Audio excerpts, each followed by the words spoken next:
Kita bersatu di dalam doa. Kembali kami mengucap syukur ya Allah Bapa atas berkat dan penyertaan-Mu di dalam kehidupan kami. Engkau masih menyertai dan memberikan napas kehidupan kepada kami ya Tuhan. Sehingga kami boleh tetap beribadah ya Tuhan.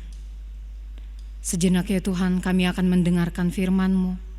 Berikan Roh Kudus-Mu, berikan pengertian, sehingga kami boleh mengerti atas apa yang kami dengar. Di dalam nama Yesus kami berdoa dan mengucap syukur kepadamu. Amin. Saudara-saudari sekalian, firman Tuhan dalam Minggu Pentakosta yang pertama didasarkan pada Yesaya 63 ayat yang ke-11 hingga ayat yang ke-14. Saya akan membacakannya bagi saudara-saudari sekalian. Lalu teringatlah mereka kepada zaman dahulu kala, zaman Musa hambanya itu, di manakah dia yang membawa mereka naik dari laut bersama-sama dengan penggembala kambing dombanya?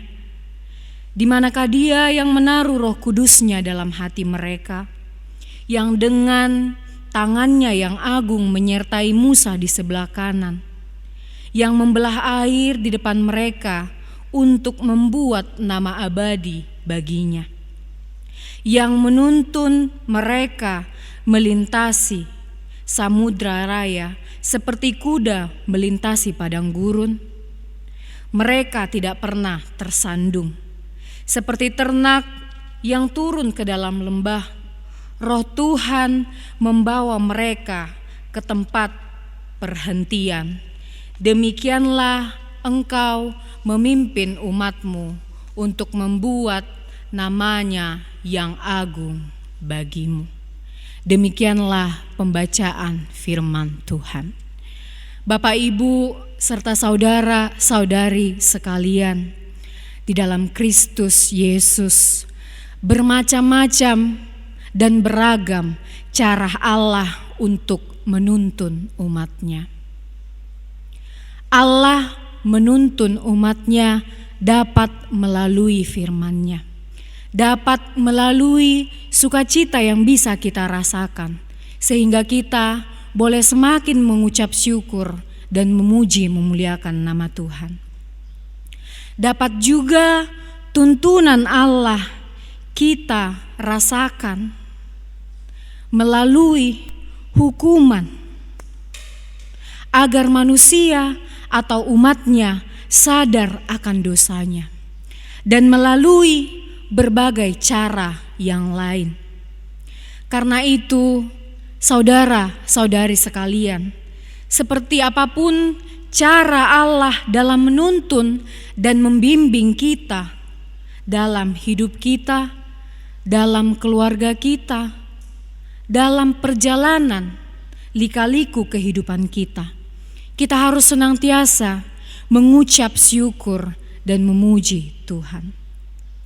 Demikianlah firman Tuhan dalam Minggu Pentakosta pertama yang didasarkan dalam Yesaya 63 ayat 11 hingga ayat yang ke-14 ini adalah merupakan peristiwa penyelamatan Allah atas bangsa Israel. Keluarnya bangsa Israel dari tanah Mesir, tanah pembuangan, dan mereka melintasi perjalanan panjang yang penuh dengan tantangan dan lika-liku. Meskipun di tanah pembuangan, Allah menuntun mereka melalui hamba-Nya Nabi Yesaya. Allah tidak ingin umat pilihannya bangsa Israel menjadi putus asa. Allah ingin supaya di tengah-tengah pergumulan yang bangsa Israel rasakan, Allah ingin supaya bangsa Israel tetap percaya dan berserah kepada Allah. Saudara-saudari sekalian, salah satu cara Allah menuntun umat-Nya melalui tuntunan Roh Allah. Dikatakan di ayat 13, yang menuntun melintasi samudra raya, seperti kuda melintasi padang gurun. Perumpamaan itu berarti bahwa Roh Allah akan menuntun seseorang ke dalam keselamatan. Roh Allah akan menuntun seseorang ke dalam jalan yang aman dan jalan yang benar. Dan dikatakan lagi, mereka tidak pernah tersandung. Roh Tuhan membawa mereka ke tempat perhentian. Roh Tuhan tidak akan pernah mencelakai umatnya. Dia menuntun umatnya untuk mendatangkan keselamatan. Peristiwa penyelamatan atau penyertaan Allah atas umatnya hingga akhirnya bangsa Israel tiba dalam perhentian, yaitu tanah Kanaan, tanah perjanjian, tanah yang berlimpah susu dan anggur.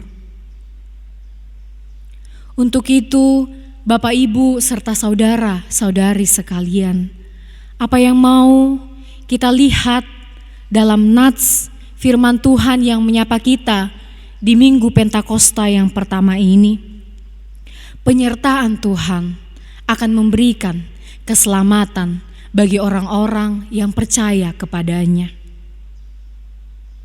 Dan kita juga mau diingatkan, seberat apapun perjalanan, kesulitan, tantangan hidup yang kita alami, namun ketika Roh Tuhan yang menuntun kita ke dalam perjalanan itu, ke dalam kehidupan kita, pasti kita akan selamat.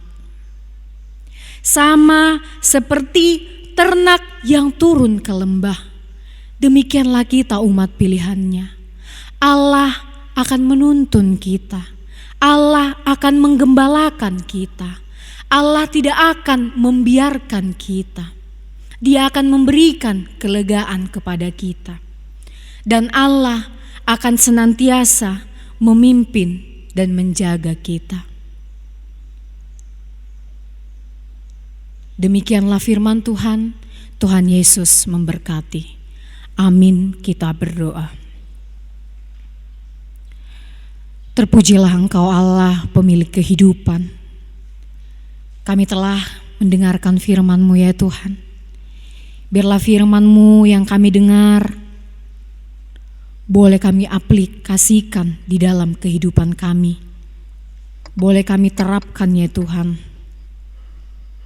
Biarlah Tuhan yang menguatkan, memampukan kami ya Tuhan, menjalani hari-hari kami ya Tuhan. Ajari kami untuk menggunakan setiap waktu yang Tuhan berikan ya Tuhan. Ajari kami ya Tuhan untuk selalu mengucap syukur atas berkat, atas napas kehidupan, atas apa yang hadir di dalam kehidupan kami. Biarlah ya Tuhan, hari-hari kami, aktivitas kehidupan kami serahkan ke dalam tangan-Mu. Turut campurlah Kau Tuhan. Biarlah Roh-Mu yang kudus menuntun, membimbing, dan mengajar-ajari kami ya Tuhan. Biarlah ya Tuhan, senantiasa Roh-Mu diam di dalam hati dan pikiran kami.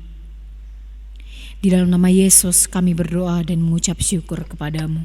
Amin.